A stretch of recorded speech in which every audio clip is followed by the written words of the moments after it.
I recently reconnected with my tomboyish and strong-minded childhood friend, a girl named Linda. Back when we were kids, she used to protect me, and now she's grown up to be a graceful young lady. I, Mike, am the youngest of 4 siblings and have 3 sisters. All 3 of them have always adored me and showered me with affection. Naturally, I enjoyed playing dolls with my sisters, so I came to like those activities. My favorite pattern was floral, and my favorite color was pink. You could say I was into what most people would consider girly stuff.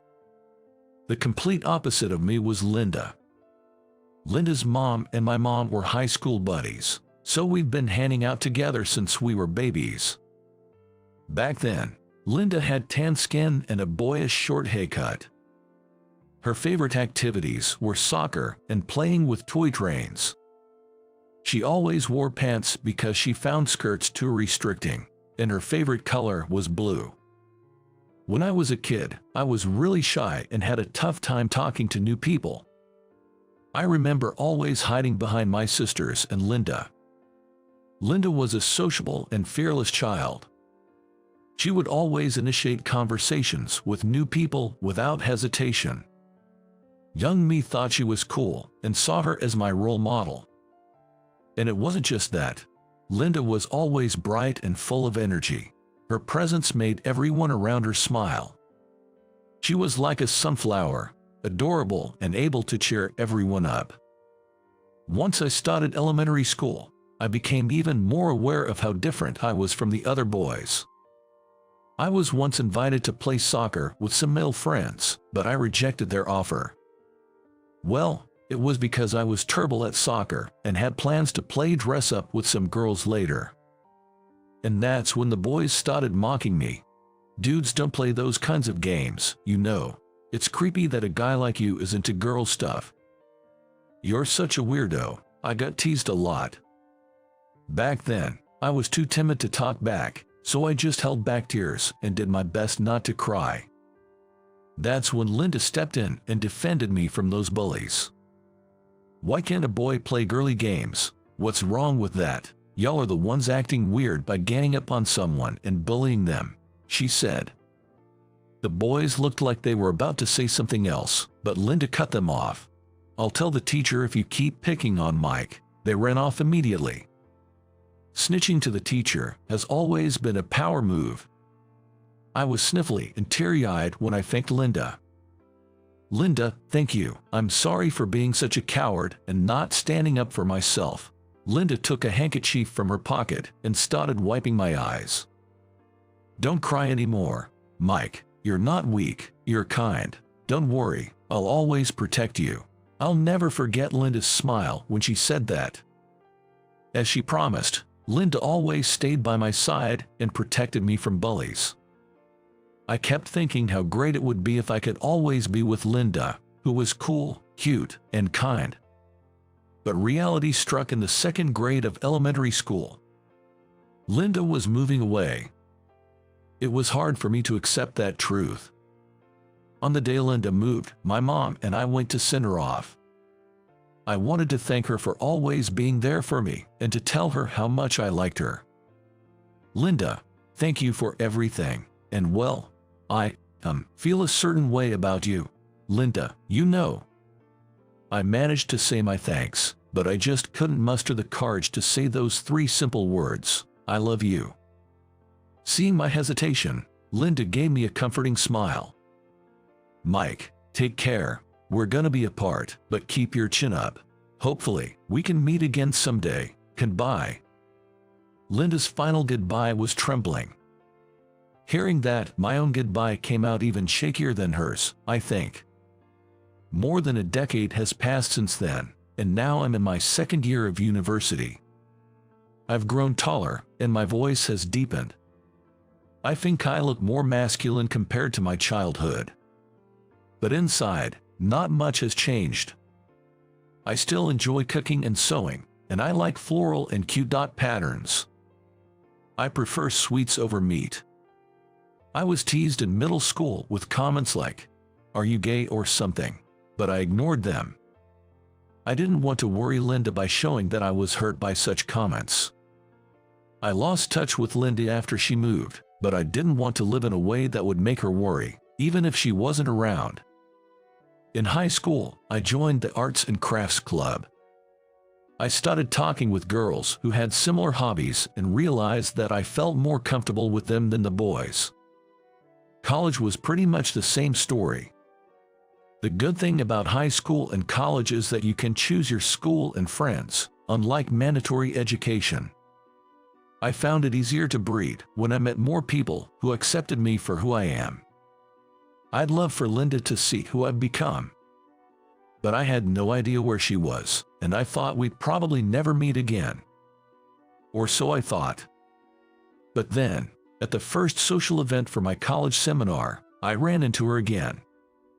Linda, my first love, and someone I had always admired.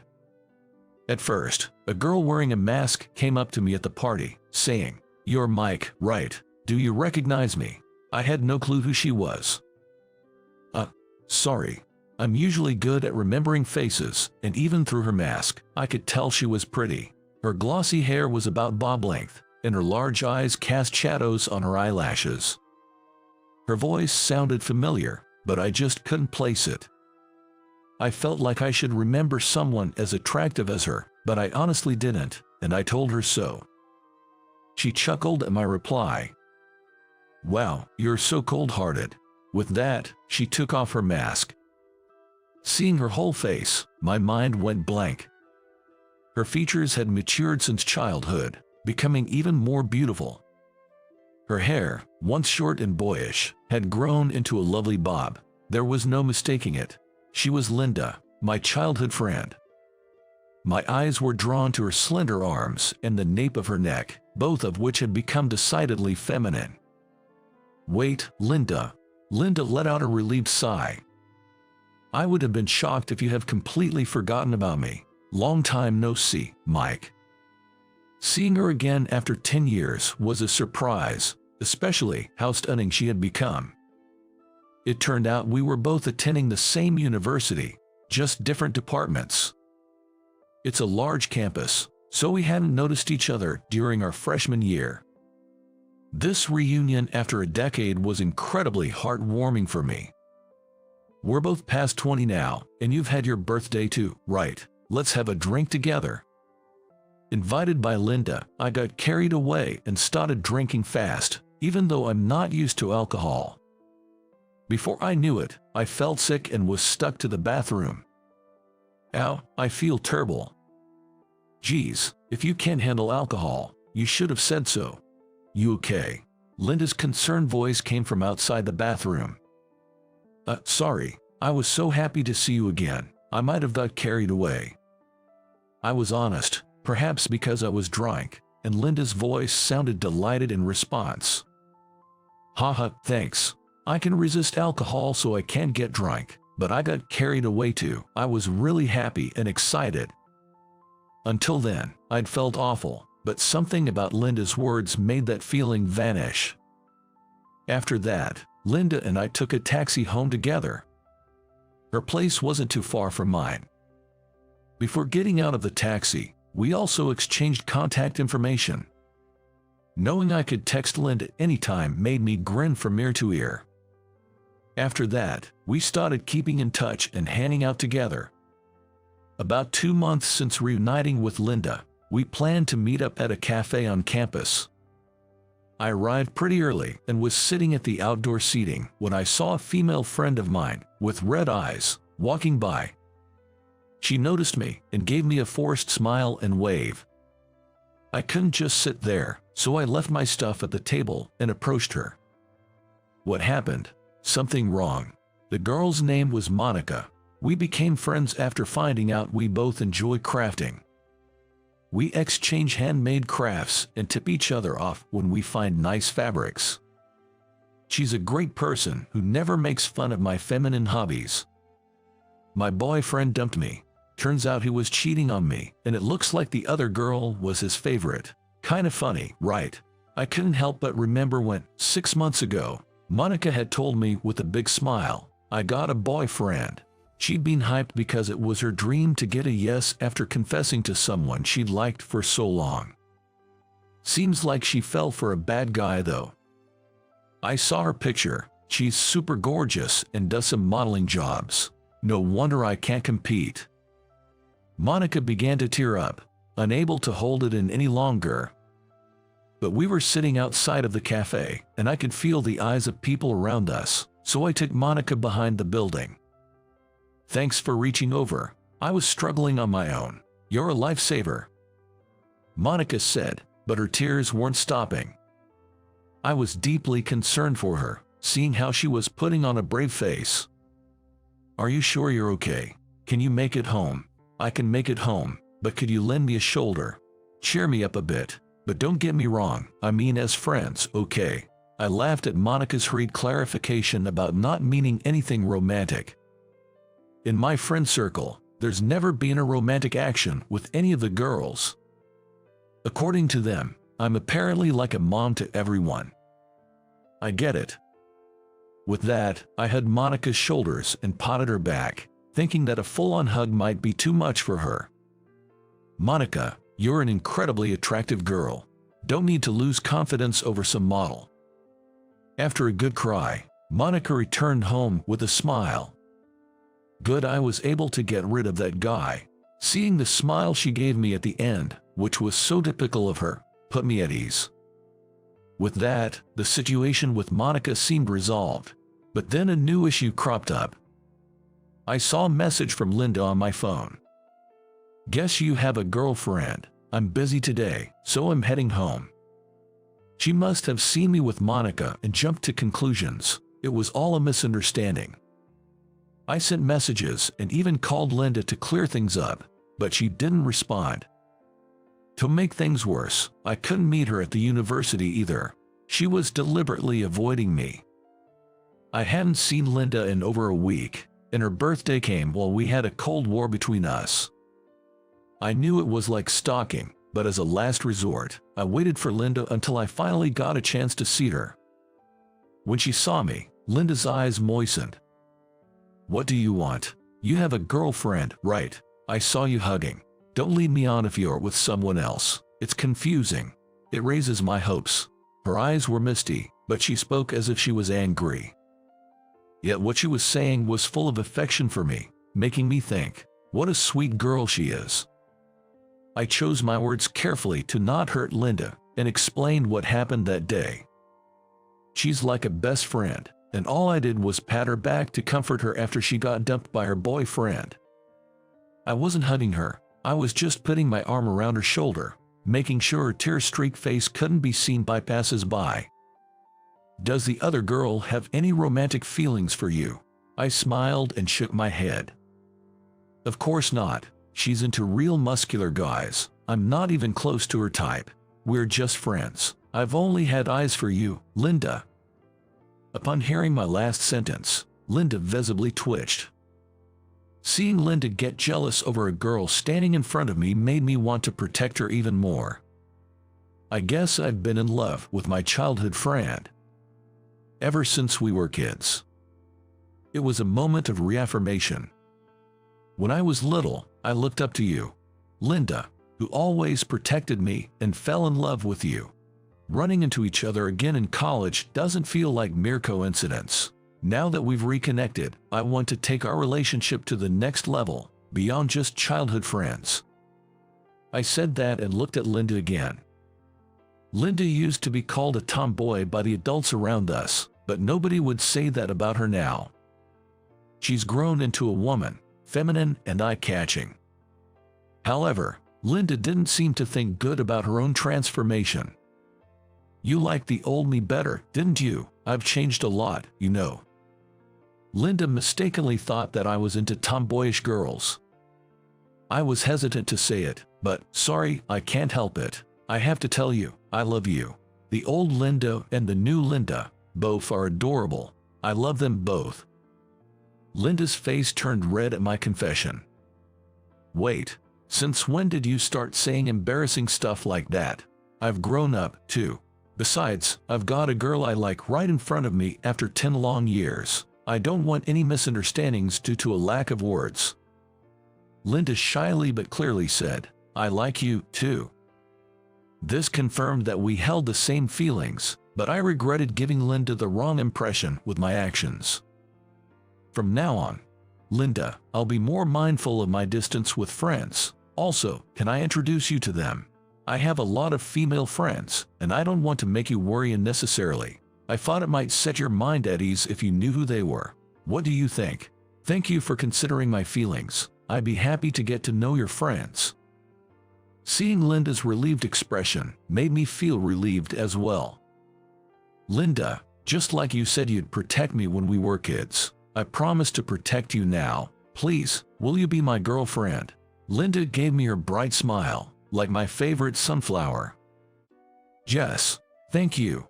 This is the happiest birthday of my life. I was truly relieved to clear up any misunderstandings on Linda's birthday. From that day, our relationship continued even as we became working adults, and we got married when we were 26. Now 30, we're blessed with 2 kids and are in the process of building our dream home. Yesterday, after putting the kids to bed, Linda and I were enjoying a cup of coffee together in the living room.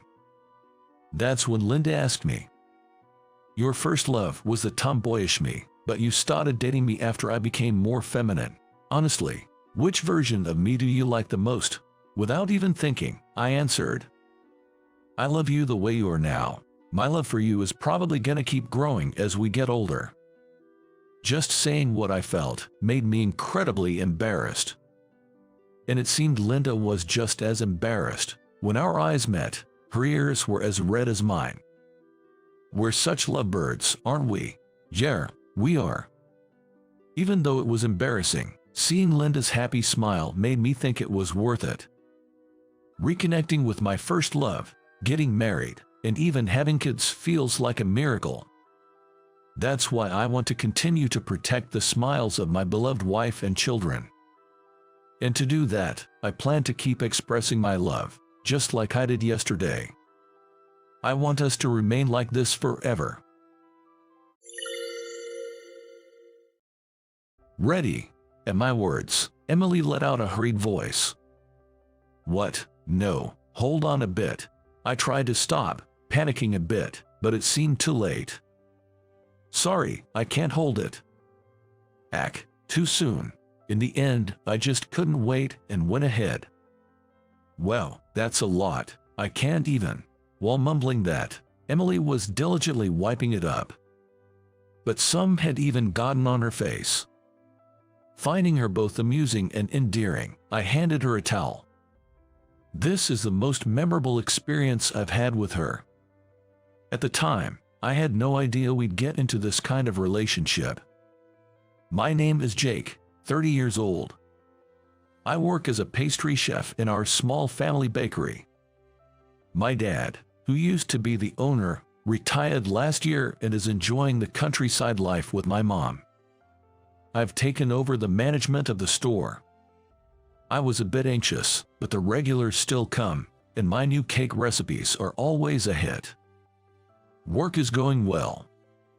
Then one day, I heard something from Mike, an old high school classmate. Rumor has it that Emily, the high school beauty queen, is working at a bar now. Emily was always the top of her class and a total princess. Flawless skin and silky hair. Her smile was angelic. She was so gorgeous that people whispered she could be a model or an actress. You had a crush on Emily, didn't you? Mike said, grinning cheekily. I did like her, but the thought of her working at a bar is unbelievable. Her dad's a CEO, and she comes from a well-off family. There's no way she's working at a bar, must be some mistake. Nah, man, it's her for sure, and get this, the place is sketchy as hell. Those words didn't sit well with me. I asked what made it sketchy, but Mike didn't answer.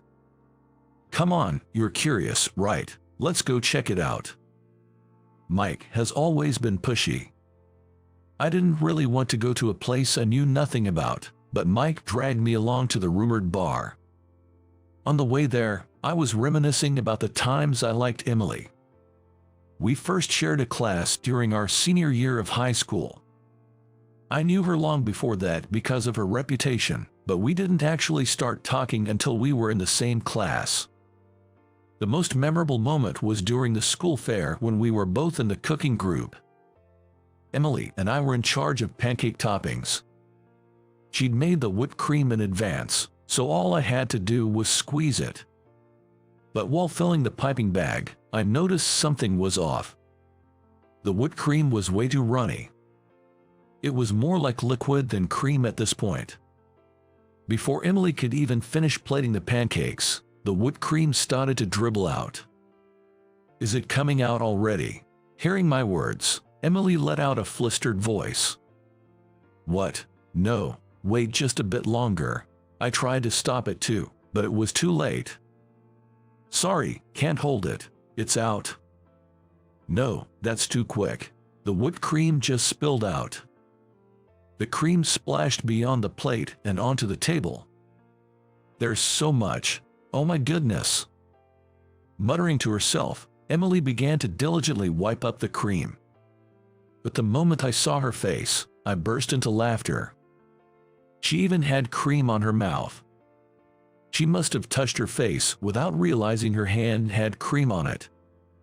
Even though she's universally acknowledged as beautiful, the sight of her with cream smeared around her mouth was both comical and endearing, making me laugh out loud. She seemed puzzled by what was happening, but when I pointed to my own mouth, she immediately realized, and her face turned beet red. Feeling a bit guilty for laughing so much, I quickly handed her a napkin. Sorry. We tried to squeeze the cream a few more times, but it was hopeless. This cream is too runny. Maybe we messed up the ratio of the ingredients. I'll quickly remake it." As I said that, Emily's face turned red again. "What the heck? I worked hard on this." "Wait, Jake, can you actually make whipped cream?" "Yeah, my family owns a bakery. I like making it at home all the time." Emily made a displeased face at my words. So I quickly remade just the cream. The quality of the pancakes wasn't great, but it made for a memorable experience. But unfortunately, from that day on, Emily began to avoid me.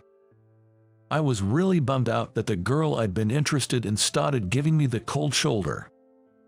Gathering up the courage, I asked, "Did I do something to upset you?" Her eyes filled with tears as she snapped, "Just stop talking to me, okay?" Was she mad because I laughed at the whipped cream on her face, or did I unknowingly do something else? Either way, I couldn't confirm because she wouldn't talk to me. And just like that, we graduated high school without resolving that issue. As I reminisced, we found ourselves at the bar. Mike had said it was a sketchy place, but it looked pretty normal to me. The place was clean, and the waitresses were very polite. I whispered to Mike, "This place doesn't seem bad at all, and Emily isn't here either. Let's have a quick one and head out." But Mike just ignored what I said and loudly requested, "Bring us your top girl, please." Just when I was thinking of ditching Mike and heading home, the #1 waitress in popularity came out from the back of the place. She was a real knockout, showing off her slim limbs and dressed in a sleek black dress. Her waist was so tiny it made me wonder if she was eating enough.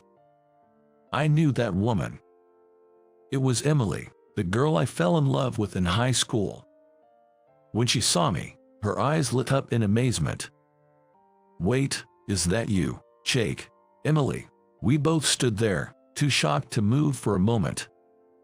I couldn't believe she was actually working as a cocktail waitress. Then she quickly noticed Mike. "Mike, I told you to keep it a secret." Annoyed, Emily said that as Mike chuckled and took a swig of his drink. "I've always been a busybody, you know. Have you forgotten?" I was totally baffled and didn't know what was going on. That's when Mike gave me a knowing smile. "Look, I fibbed about this being a sketchy place. I thought it'd pique your interest. I was brought here by some work buddies, and the place is really decent with lots of beautiful women. I knew Emily was working here the first time I came. She told me not to tell anyone, but I figured I'd bring you since you can't seem to forget about her.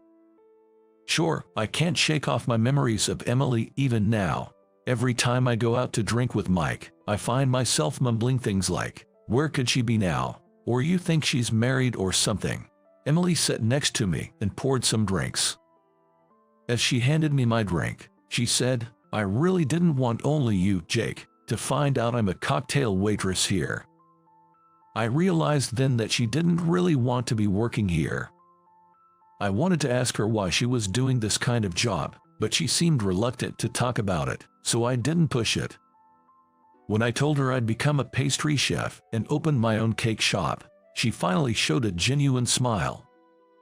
"You own a cake shop? That's awesome, Jake. You're really making it." Her smile was even more angelic and mature than it had been in high school. "I'd love to try your cakes sometime." I enthusiastically responded, "Absolutely.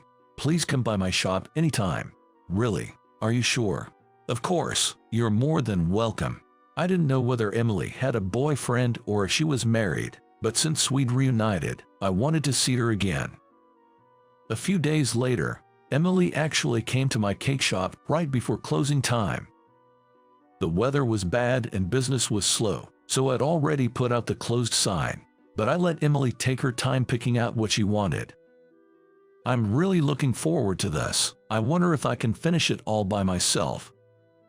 I went with the flow and asked Emily what she was most interested in an attempt to get some information out of her.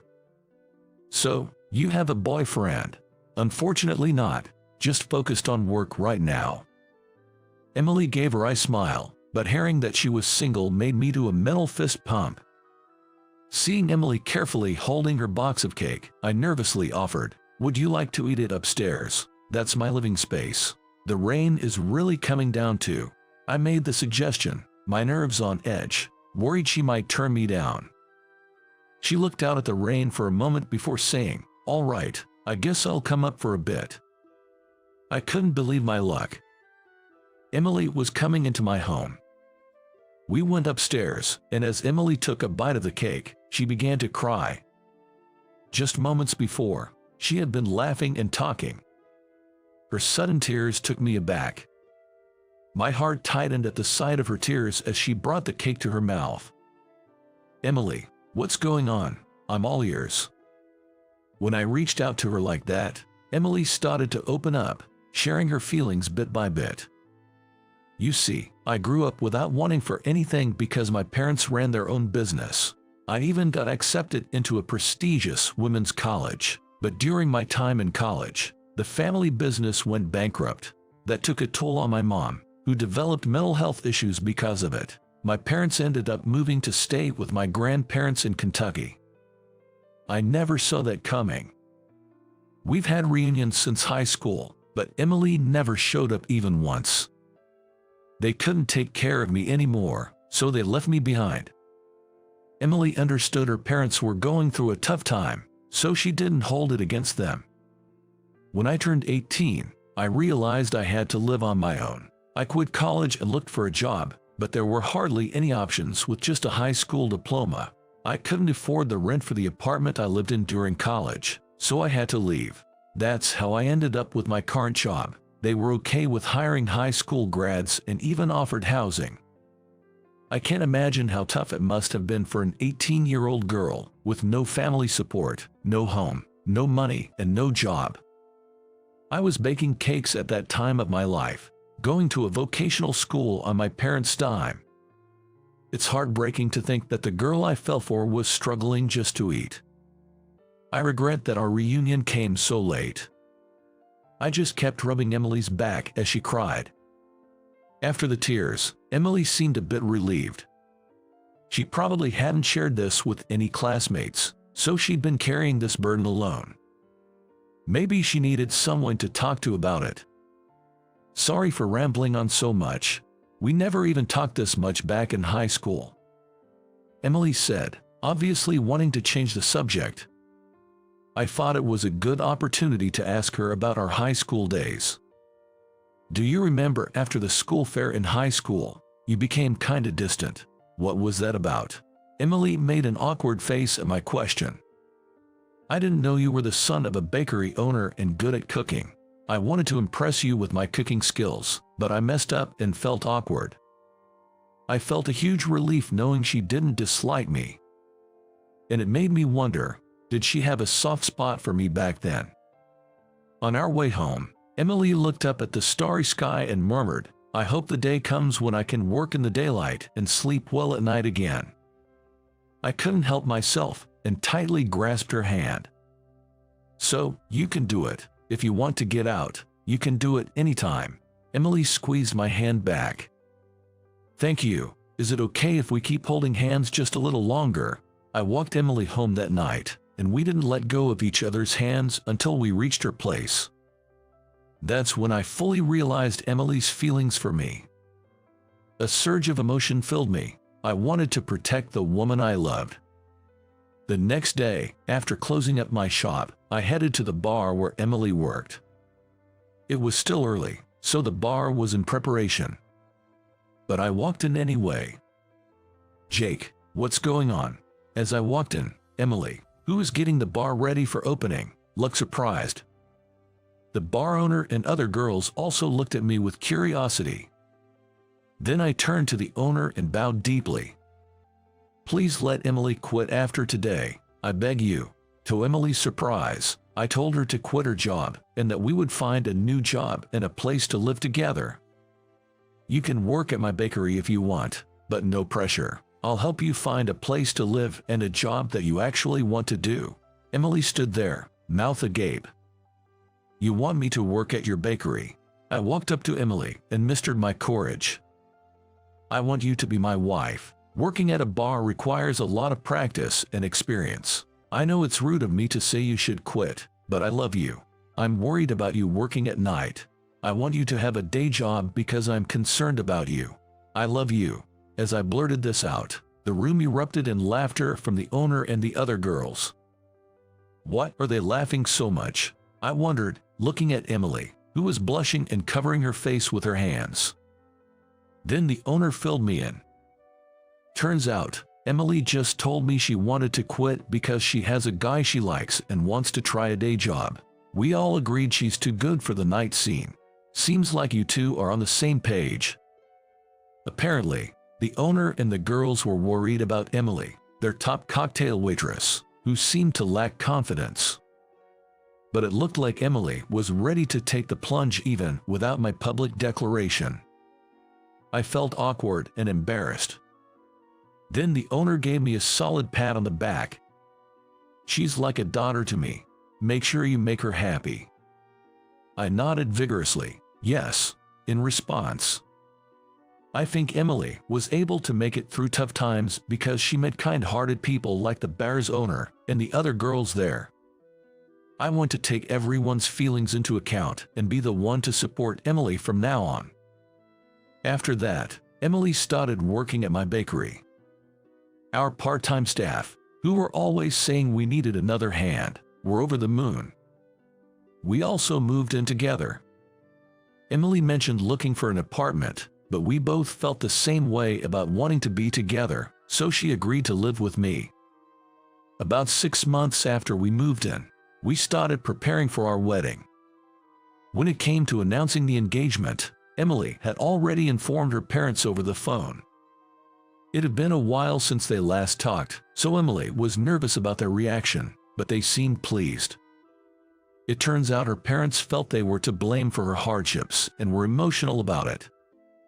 They also revealed that they hadn't taken Emily to Kentucky because they had decided to file for bankruptcy.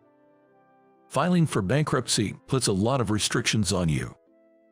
They probably didn't want to make their daughter live a pool life.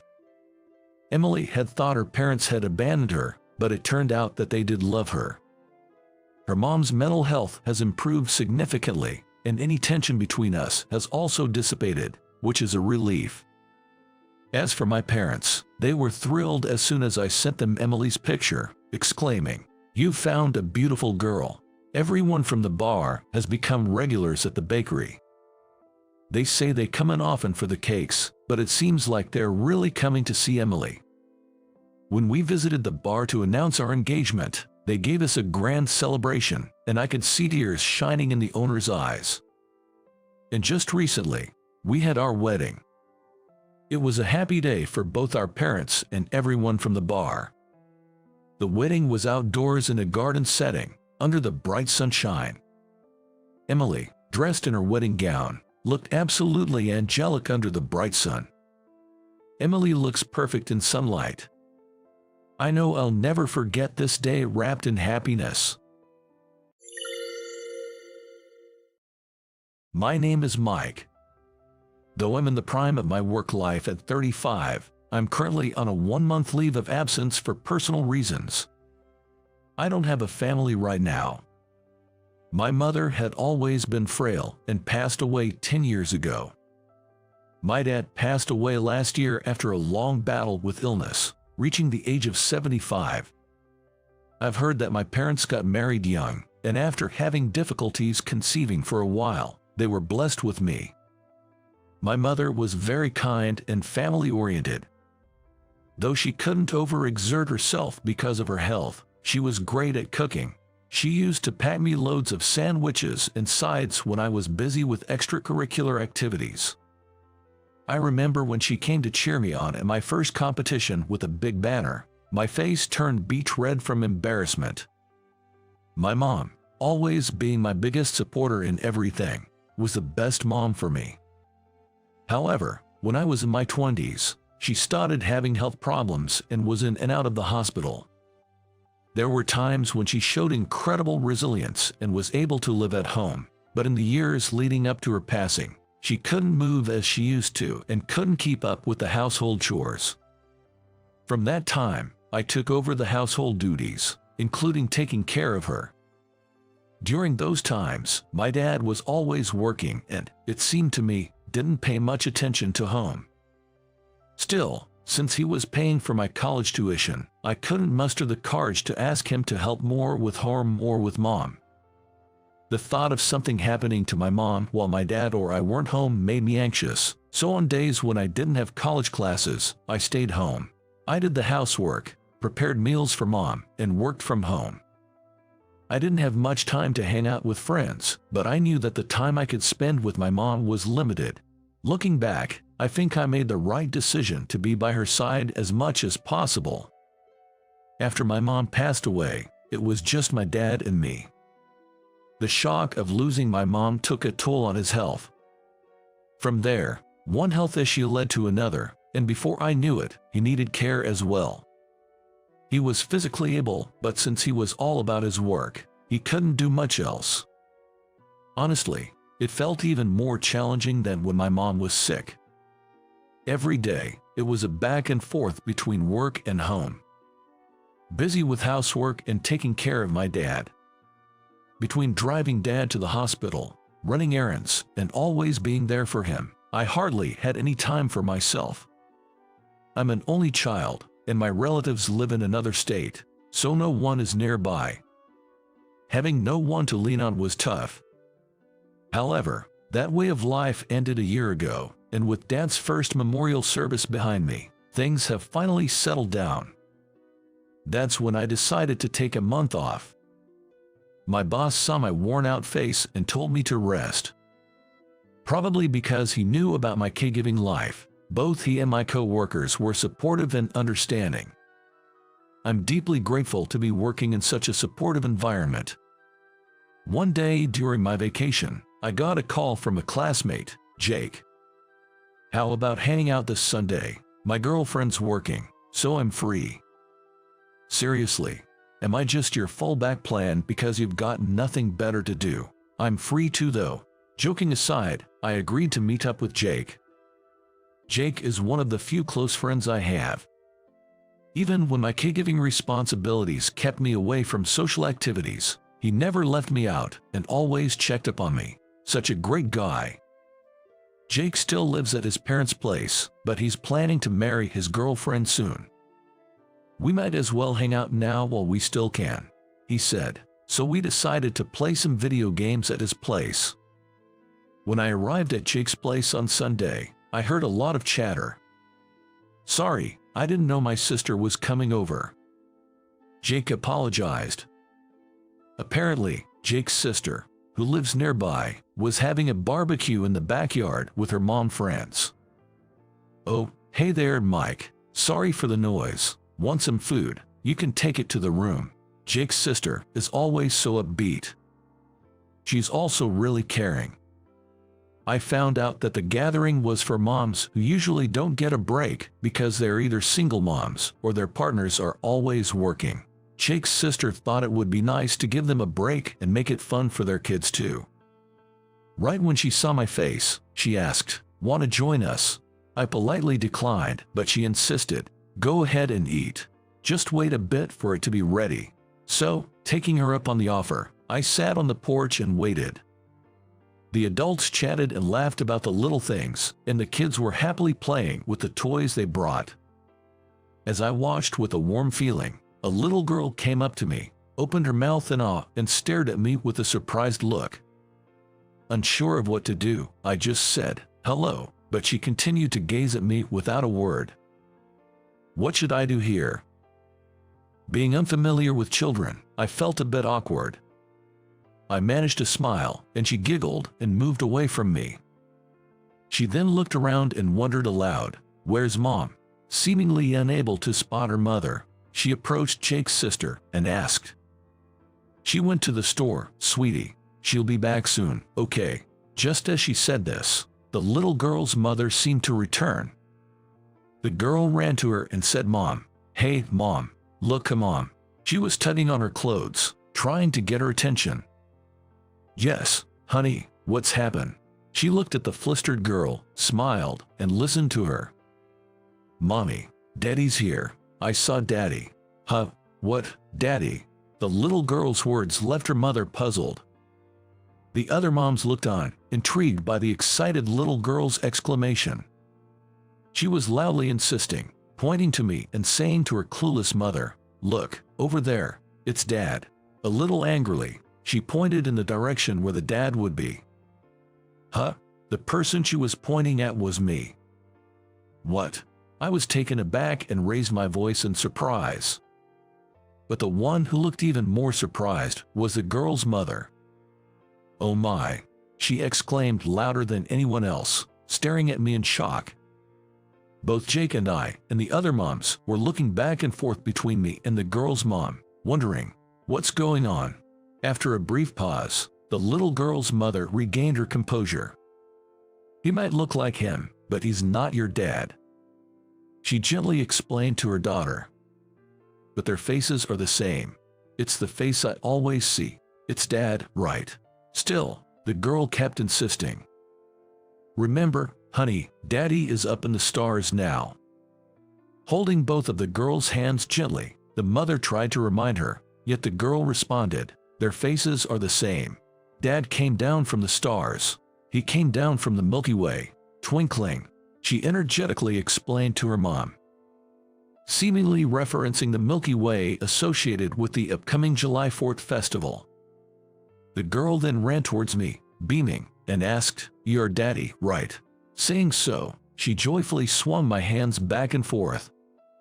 Feeling a bit out of my depth, the girl's mother rushed over and apologized to me. "I'm so sorry." I couldn't really grasp the situation, but I just smiled at the cute girl. "Emily, honey, why don't you go play over there?" The mom gently directed her daughter's attention elsewhere, urging her to move away from me for a moment. Emily returned to the other children. "Excuse me, what did you mean by stars?" Feeling it might be impolite but curious about her calling me Dad, I asked the mother directly. "Well, the thing is," she began hesitantly, explaining the meaning of the stars. It turned out that Emily's father had been in a car accident when Emily was 2 years old and had passed away. Wanting Emily to remember her father, they kept a photo of him where Emily could see it, so she knew his face. "You know, you really looks just like my husband," she said apologetically, and hesitantly showed her phone. Driven by curiosity, I looked at the screen and couldn't help but exclaim, "Whoa, the man in the photo was so similar to me, I had to do a double take." Noticing my reaction, Others around us became curious, urging her to let them see the photo. Wow, they're identical. Everyone was in unison, expressing their surprise. Little Emily ran towards her mom with a bright smile, looked at me again with joy in her eyes, and softly murmured, "Daddy." Emily, he might look like Daddy, but he's not him. It's so surprising how much they look alike, right? Her mother tried to explain, but Emily didn't seem convinced. Soon, the steaks were ready. I and Jake served ourselves and decided to move away for a bit. "See you later, Daddy." Emily waved at me as she said this. We went into Jake's room and had a beer first while picking up some freshly grilled meat. Life has its mysteries, we remarked, and began to play some video games. I didn't intend to stay long and decided to head home before it got too dark. As I was leaving, Jake's sister's friend was also about to depart. "Oh, Daddy." Upon spotting me, Emily energetically ran over and hugged my leg. Everyone was charmed by little Emily's cute behavior, but with an apologetic tone, Emily's mom said, "Sorry for this," as she gently detached Emily's hand from mine. "No worries at all, but me and your husband, we look very much alike." "I know, even though I knew it wasn't him, it nearly gave me a heart attack," she said, placing a hand over her chest. Holding her chest area and blushing, she asked me where I am from. But it turned out we had nothing in common regarding our places of birth or upbringing. My distant relatives are from another place, but not from where she mentioned. "Maybe we're long-lost brothers," I joked. We both agreed how mysterious it all was and wrapped up our conversation.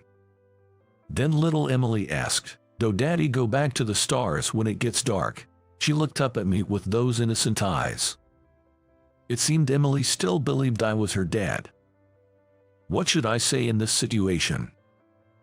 Before I could decide, Emily's mom said, "I'm so sorry again. See you," and led Emily away. Emily smiled brightly at me. Feeling that I should say something, I managed to say, "See you again, Emily." "Bye, Daddy." Emily waved energetically as they left. I worried Emily might cry out of sadness, but it seemed she believed that Dad returned to the stars, and I felt relieved. That night, as I lay in bed, the day's events stuck in my mind. Is there some sort of connection between us, or could this be a doppelganger situation?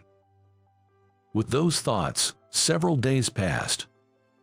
And on the following Sunday, although I didn't have much in the way of assets, my aunt and uncle came over to help to sort through my dad's belongings. It was a long drive for them, and I felt bad, but I couldn't determine the value of things on my own, so I had asked for their help. As we sorted through the items, I suddenly remembered that day with Emily. Speaking of which, the other day, I saw someone who looked just like me. I told about how little Emily called me Daddy when she saw me. However, that man had already passed away, and there were no similarities like where we came from. It's strange how things happen, isn't it? But it's quite a story, and seemed to be trying to recall something. After a moment, Aunt said, "You know, how many years ago was it? No, maybe decades ago. I heard my cousin had a fallout with her child. Either the child was kicked out, or ran away from home. I'm not exactly sure because we weren't close. Mike, you do resemble your grandfather. Could that man possibly be your second cousin?" Upon hearing this, Uncle and I skeptically replied, "Could such a coincidence really happen?" Curious, we started searching through Dad's old photo albums to see if we could find any clues. Unfortunately, we didn't find anything that seemed like a hint. Even after that, Aunt, still curious, went through her old photos at her house, but again, no clues were found. However, in the midst of her search, she found contact details for some distant cousins she hadn't been in touch with for years. Some numbers were unreachable, but she did manage to get in touch with one of the siblings. The father, her elder cousin, was not reachable, but she secretly got in touch with his daughter and managed to get her number. It seems like there are distant relatives we don't even know about, and they're not well acquainted with each other's current circumstances. So, although it took some time, Aunt talked to the niece and gathered some information. It turned out that the details about Emily's father, his name, age, the year he passed away, and where he lived matched the story Emily's mother had told. It seems more and more likely that Emily's father and I might be second cousins. I never thought second cousins could look so much alike. Maybe it's the strong genes from our grandfather. Anyway, I really wanted to tell this to Emily's mother, so I immediately called Jake and asked him to pass the message to his sister. We then exchanged contact details and decided to meet up with her, Sarah, later on. On the day of our meeting, we met at a park where Emily usually plays, and I showed Sarah the pictures and information Aunt had sent me on my phone. Everything matched perfectly with her late husband's details. What a coincidence. I can't believe he was your second cousin. Sarah looked surprised but nodded in understanding. Then, Emily ran up to me and said, "So you're not my daddy." She seemed a bit embarrassed about the mistake and looked shy. "You know, Daddy can't come down from the stars, right, Mom?" Emily looked at Sarah and giggled. I explained everything to her later. It was a bit tough to make you understand, wasn't it, Emily? Sarah hugged Emily from behind and, recalling a time when they were chatting, both burst into fits of laughter. Hey, let's play together. Mom too." With that, Emily took my and Sarah's hands and eagerly led us to the playground. I wasn't sure what's the best to entertain her, so I ended up just following her lead and watching the two of them. Yet, I found solace in Emily's pure innocence. And on one Sunday, I was at the zoo with Sarah and Emily. "I'm sorry for taking up your day off," Sarah said apologetically, while Emily was hopping around excitedly. I had agreed to Emily's earnest request to come to the zoo as a trio. From our last outing to the park, it seemed Emily had taken a liking to me. Every now and then, she'd take my hand and we'd joyfully run around the zoo. When it was time for lunch, the three of us spread out our picnic mat in the open space and sat down together. Sarah had packed us a lunch. "I'm sorry, it's mostly sandwiches and kid-friendly snacks," Sarah said shyly, handing out wet wipes. Look, this has a lot of ham and cheese," Emily exclaimed joyfully, holding a sandwich, eating with delight. I didn't hesitate to have the lunch. The homemade meal brought a smile to my face, both for its taste and the sentiment behind it. Emily, with her innocent smile, said, "It's so fun with Uncle Mike. I wish you were my daddy." She chuckled and said, "I'm gonna go play," as she energetically ran around with a ball. Sarah, maybe reacting to the daddy comment, gave me a sheepish smile and said, "I'm really sorry." On the drive back from the zoo, Emily, tired from all the excitement, slept soundly in the car. When she woke up, it seemed she was inside the house and she started crying, saying, "Uncle Mike is gone." I think she had a lot of fun today. "Thank you so much," read the grateful text I received from Sarah later, which also mentioned how Emily wanted to play again soon. From then on, at Emily's request, the three of us started going out for meals and outings. Today we're playing with this. "Emily, make sure you ask Mike if it's okay to play." Emily reached for the Lego and RC cars I had in my apartment. "It's okay. Play however you like." On one day we had planned to go to the park. It rained heavily. Emily, being restless and wanting to go somewhere, was brought to my place. It was good that Emily found something of interest at my place, but I felt a bit embarrassed revealing my love for Lego and RC cars to Sarah. Sarah and I sat drinking coffee, watching Emily play, smiles on our faces. Then, Emily said with an innocent smile, "Uncle Mike's place is so much fun. I wish we had a big house too. Mommy, I want to live in a house like this." Both Sarah and I laughed at Emily's words, but we nearly spat out our coffee at her next statement. "You know, calling you Uncle Mike is too long. Just call you Dad. He's pretty much Dad now." Saying that, Emily chased after a remote control car and ran down the hallway. Left in the room, Sarah and I exchanged glances but quickly looked away and sipped our remaining coffee. We didn't voice it, but there was a certain tension in the air, a mutual understanding. A few months later, play airplane with me. Emily jumped onto me. I lie down on my back and start booming the plane with Emily on my feet and supporting my hands as well. Thank you for boarding. Flight Emily is taking off. I made the sounds of an airplane taking off and gently lifted and swayed my legs to simulate flight. Ha ha ha. It's become Emily's favorite game recently. After about 10 rounds of takeoffs and landings, with Emily always hopping back on, the old wooden floor of my house would creak and groan. Hey, Emily, you are tiring out Mike. Sarah, peeking out from the kitchen, laughed as she watched the playful scene between Emily and me. In truth, Sarah and I had been dating. Since it's Emily's summer break and she wanted to, we agreed she'd stay with me until school started. I'm considering marrying Sarah in the future, so this feels like a trial run for living together. My parents had passed away and I was exhausted after years of caring for them. Without much experience in love, I had always planned to live on my own, but I never thought that such a coincidence would lead me to a lively life. Sometimes, I glance at a picture of my mom.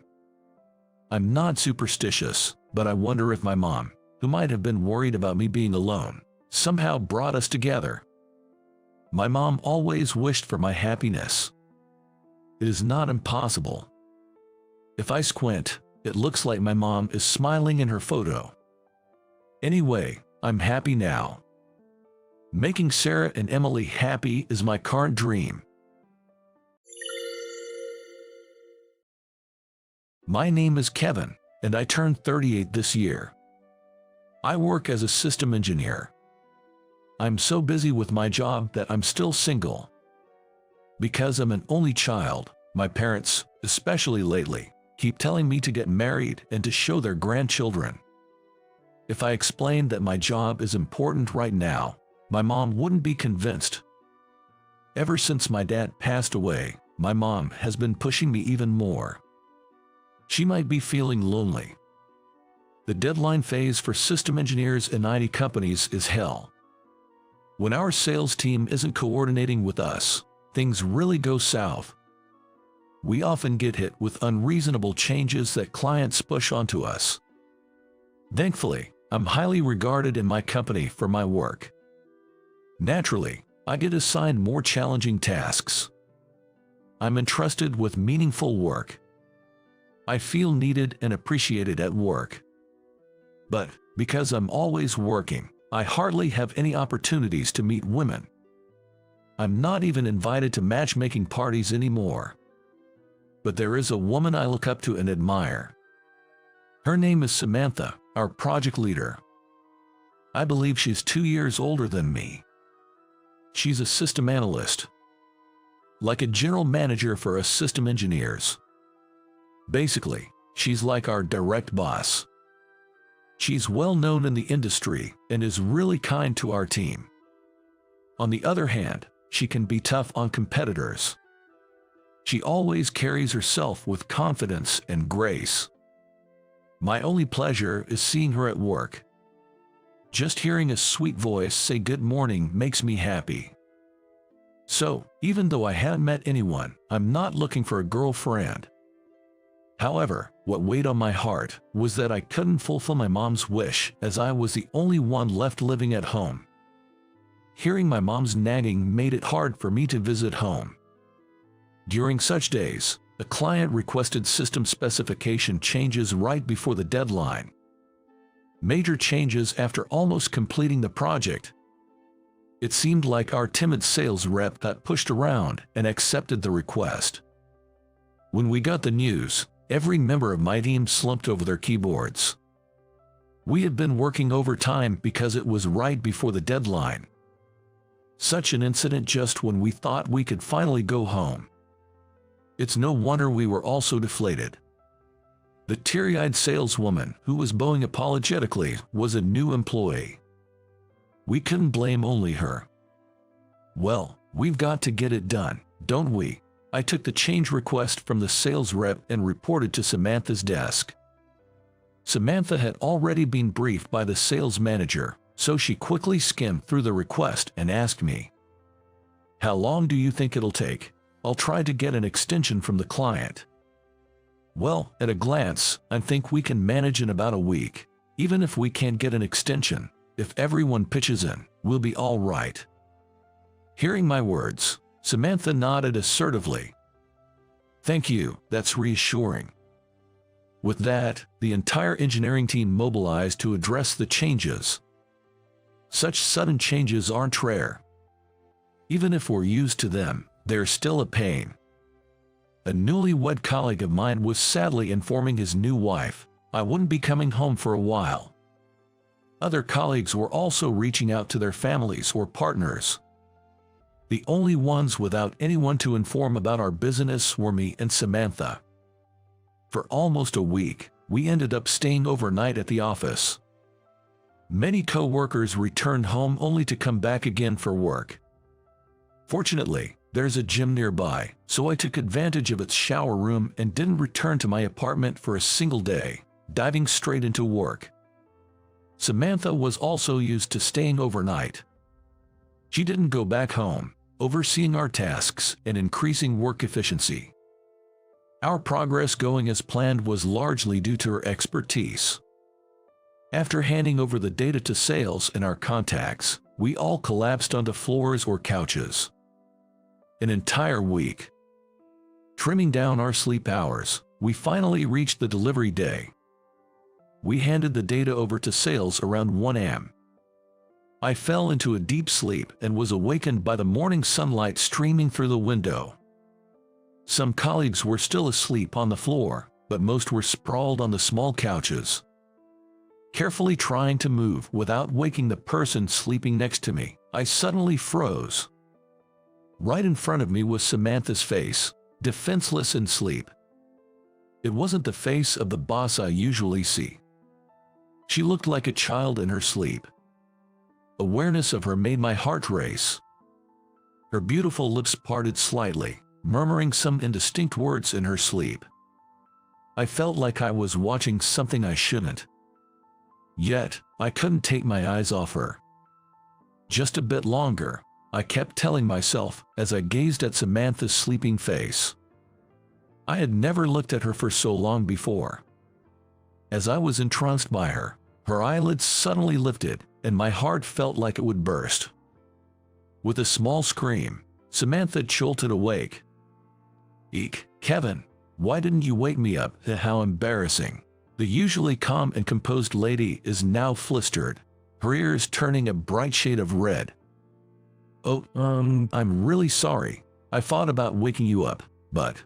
Samantha places both hands on her cheeks, trying hard to hide something from me. "Samantha, I'm going to ask something embarrassing, but please be honest, okay?" Samantha's face is beet red, showing just how embarrassed she truly feels. "Well, if it's something I can answer." Then Samantha leans in, whispering into my ear. She probably didn't want anyone else to overhear. I couldn't hide the nervous excitement as her lips approached. Suddenly, I felt her soft breath near my ear. Didn't snore, did I? Huh? Caught off guard by the unexpected question, I blurted out a response. I hadn't imagined she'd be concerned about something like that. She looks at me with an expectant gaze. "You were fine. You were sleeping soundly, just like a child." My response seemed to relieve her. She smiled with an innocent face, saying, "Oh, thank goodness." That smile of hers was something I'd never seen before in Samantha, and my heart was filled with a fluttering feeling that wasn't just nerves. I had always admired her as my boss, but this fresh surprise of seeing her as such a cute lady was unexpected.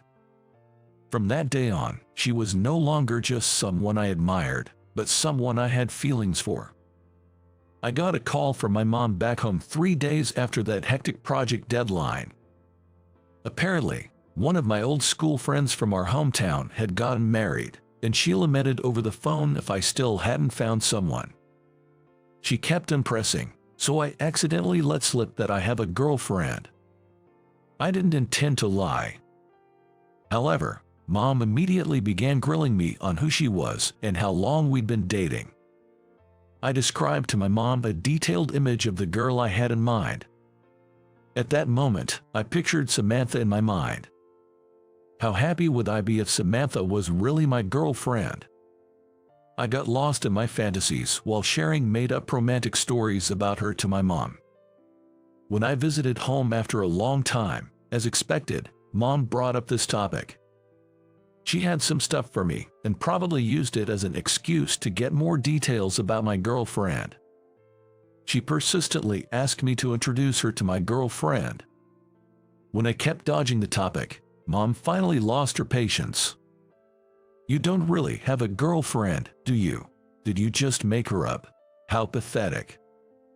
Her taunting remarks made me lose my temper, especially since she hit the nail on the head. "I have proof." How rude. I took out my phone and showed her a picture from a recent work party. In the photo, Samantha and I were laughing together. We both looked merry, probably because of the drinks we had. This photo, with just the two of us, is something I treasure. "See, isn't she the wonderful person I told you about?" With an audibly annoyed breath, I spoke sharply to my mom. She was frozen, staring intently at my cell phone screen. I thought she might be stunned by how lovely the woman was.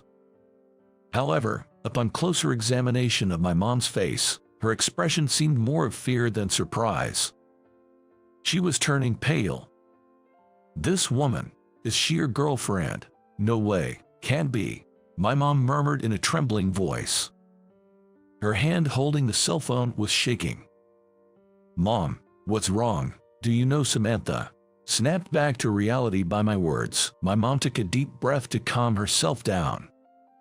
I waited patiently for her to begin. "I'm sorry, Kevin. This must be a shock to you. There's something I need to tell you." With that, my mom began to share a story. She said she knew a woman who looked just like Samantha. It was probably Samantha's mom. Apparently, she was a rival in love over my dad when they were young. And shockingly, my mom was the one who stole my dad from Samantha's mom. She did so with rather forceful means. My mom practically made my dad hers. My dad's family business was in decline, and he was persuaded to marry my mom because she brought a significant dowry. To save the family business, he married my mom, essentially leaving Samantha's mom, whom he was dating at the time. My mom has been living with guilt towards Samantha's mom ever since. Growing up, I always thought my parents had a great relationship. I couldn't have imagined they had such a past. Tears formed in my mom's eyes as she expressed a desire to meet Samantha. She wondered if my dating Samantha might be some kind of destiny. Of course, Samantha is a fictional girlfriend of mine. There's no way to introduce her to my mom. I quickly changed the topic and made my exit, heading back to my apartment. However, from that day on, my mom started calling almost every night. She kept repeating her wish to meet Samantha. Even when I tell her both Samantha and I are swamped with work, she doesn't listen. Lately, she's even been calling during work hours. What's going on? Is there some sort of problem? After ending the call with my mom and returning to my desk, Samantha, with a concerned look, approached me. Seeing me leave my desk multiple times for calls, she wondered if I was dealing with some issues. "Well, it's my mom on the phone." I honestly explained everything to Samantha. About how I had introduced her to my mom as my girlfriend, and the past connection between my mom and Samantha's mom. Then I made a plea to Samantha. "I know it's a lot to ask. Would you pretend to be my girlfriend just for a day?" I felt it was a shameless request, but it seemed like the only way out of my mom's constant inquiries. I believed meeting Samantha would satisfy her. Later, I could just tell my mom we broke up. I clasped my hands, begging Samantha, and she chuckled a little. "All right, but you owe me one." Relief washed over me upon hearing her response. She giggled, seeing my evident relief. "You're the ace of our team, you know. We can't have you getting sidetracked by such trivial things." She was absolutely right. Finding no words to reply, all I could do was offer a weak smile. The weekend came, and I took Samantha to my parents' home. I had already informed my mom of our visit. She was waiting for us at the front door. As Samantha stepped out of the car, my mom squinted as if looking at something dazzling. Perhaps trying to find traces of her old rival in Samantha. "Nice to meet you. My name is Samantha Smith." As she introduced herself and bowed her head, my mom gently nodded and took her hand. Seemingly forgetting about me, they both entered the living room. I hurriedly followed behind them. In the living room, I introduced her as my girlfriend. "Kevin has been so kind to me," she said. Samantha, playing her role perfectly, went along with my little lie. My mom, tears forming in her eyes, gazed at Samantha. She then confessed about a past dispute she had with Samantha's mom. Choking back tears, she apologized for the rift she had caused between them. Samantha softly and tenderly held my mom's hands and smiled in understanding. "You don't have to apologize for anything. My parents passed away when I was young, but I believe they were a loving couple. To this day, they are still my ideal image of a married couple," Samantha said, smiling at my mom and me. She laughed, saying that she was born because my parents got married. "So, all's well that ends well, right?" I joked, and both my mom and Samantha burst into laughter. I could sense the years of guilt that had been weighing on my mom's heart beginning to lift. I thought to myself, maybe I've done something right by her after all. "My dream is to build a family like that, alongside Kevin," she said. Samantha stared intently at both me and my mom with a serious expression. Even though I knew she was just acting, my heart raced as if it would burst out of my chest. Tears of joy rolled down my mom's cheeks, moved by Samantha's words. My mom waved us off as we got into the car and we began our journey home. Both Samantha and I exhaled deeply at the same time. That was a proof that we had both been quite tense. We found it funny and laughed together. "Thank you for today, Samantha. Your acting was so realistic it had my heart racing," I said as I drove. Feeling a bit shy, I couldn't bring myself to look at her face. Then, I heard a disappointed sigh from the passenger seat. I panicked, thinking I had upset her. I struggled to find the right words, but nothing came to mind. The atmosphere in the car grew tense.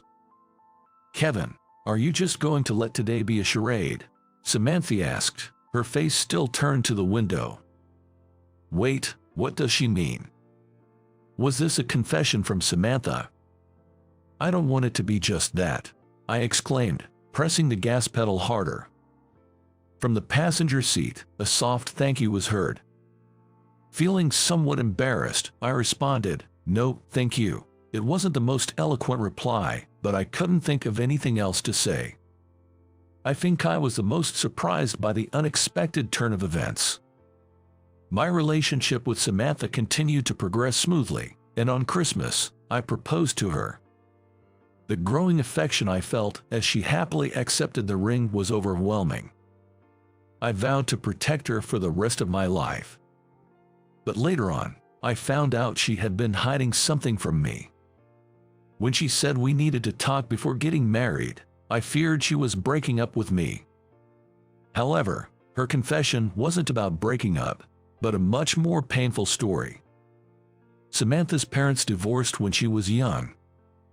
Her mom raised her as a single parent and unfortunately passed away due to overwork and stress. Apparently, her mom had always been somewhat frail. Smith was her mom's maiden name, and her father had taken her mom's name when they got married. After the divorce, Samantha had no idea what became of her father. The image of her parents being the perfect couple, the ideal family for her, was a complete fabrication. It was a white lie she told to ease the guilt my mom felt deep inside. It made me realize just how compassionate and kind-hearted she truly was. A kindness that seemed to embrace everything. It felt like I was rediscovering her charm.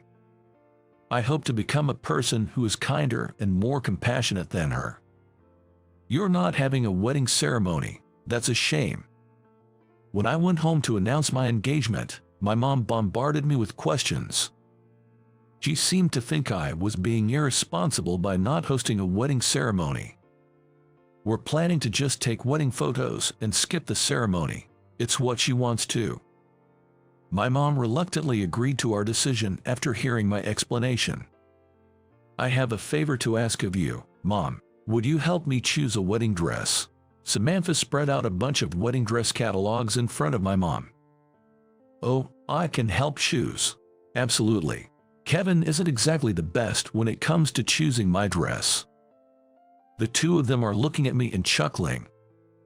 Whenever this happens, I always feel left out. But watching them enjoy themselves like this is a happy moment for me. It reminds me of the precious family I need to protect. So, how was it? Subscribing to the channel really motivates us to create more content. See you in the next video.